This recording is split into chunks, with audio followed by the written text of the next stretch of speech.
Hello everyone, my name is Talal and today's video is gonna talk about China. Uh, Usually when people talk about China, they either look at it in a very positive or very negative light. And I believe that's not fair because I believe that China is both very negative and very positive. And there are many aspects to China. And just focusing on one realm or on one aspect of it, whether it's good or bad, is being disingenuous. Now, the media often does this, like the Chinese media and the media that support China, and other countries, like to exaggerate and make China seem perfect. And they never talk about the problems internally in China, right? Even though China has so many problems and the government does terrible things, and even the Chinese people themselves do terrible things, but they never talk about that because it's not in their interest. However, on the other hand, when you look at the West and certain Asian countries that have beef with China, like let's say Japan, or maybe even Korea, but more so Japan or India, you just see a very negative picture on China, as if China can't do any good, which I also feel is unfair. Now, let me tell you in depth what I think about China. Now, let's start with the bad and go with the good. Uh, the bad things about China is obviously this government is likes to control every little thing, and I know all governments like to control people as much as they can, and they want to control the system. But China takes it a bit too far. I mean, just look at the lockdowns. The way, like, the way they keep locking down the city and the country.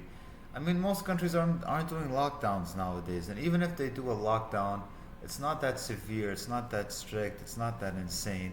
But the way China does it, like China locks whole provinces down, whole cities, you know, it doesn't allow, it creates fences and compounds and buildings, it doesn't allow people to even go buy food. That's just ridiculous at that point.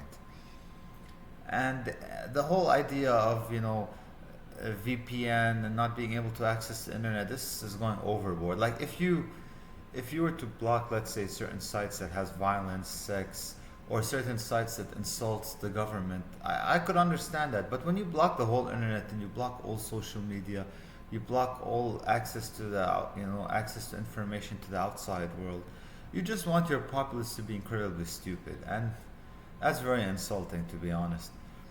Another negative thing about China is the pollution. It's insane, the amount of pollution, the amount of they're destroying their rivers, their lakes, their air. And I know this because I lived in China and I used to travel from city to city, so I saw it firsthand. Uh, Also, very limited human rights. Like, you really have no say at all. And I don't buy the argument of the West that you have to be a free country and a democratic country. There are a lot of dictatorships where the populace has a certain level of freedom, but in China, it's too much. It's probably like countries like North Korea and Saudi Arabia, where they just really limit your freedom. Now, now that I talked about the negative things, and of course there are other negative things like scams, for instance. There's a lot of scamming going on around in China with products and services. Let's, but I, but there's a huge list. I'm not gonna go after every single point. This is just a brief description, about the things that are not right in China. Now to talk about the pros or the positive. China is just doing really well economically. It's really technologically, they've done really, really well. And they've grown so quickly. You have to give it to them. You have to give it to the government that they did do a good job of developing their country. They did do good. Regardless if the government is good or bad, you cannot deny the fact that they were structured.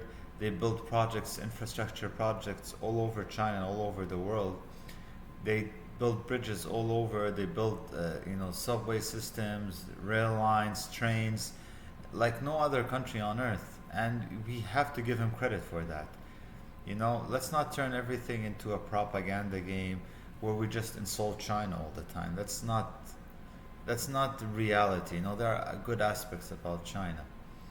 Another good aspect about China is that Chinese really want to learn, they really want to develop. They're sending their kids all over the world, just to get an education, whether it's to different countries in Asia, they send them, let's say, to Singapore, South Korea, whether it's to Europe and Germany and France, United Kingdom, whether it's to United States, to Australia.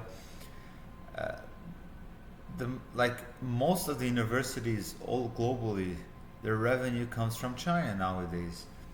So they do help the global economy, and they also really want to educate their kids. And the more education we have in the world, the better it is, because then we can improve the quality of life for the world. And not just it's not just about money and quality of life, but it's also about having better societies. Because when people are more educated, they're more well versed, when they're better behaved, when they have more money, they can function better in a societal level.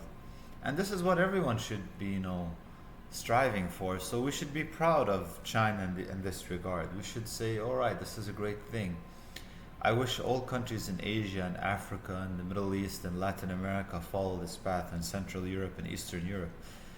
Uh, so yes, without a doubt, that is great about China. Like the economy, the technical development, the improvements, the infrastructure.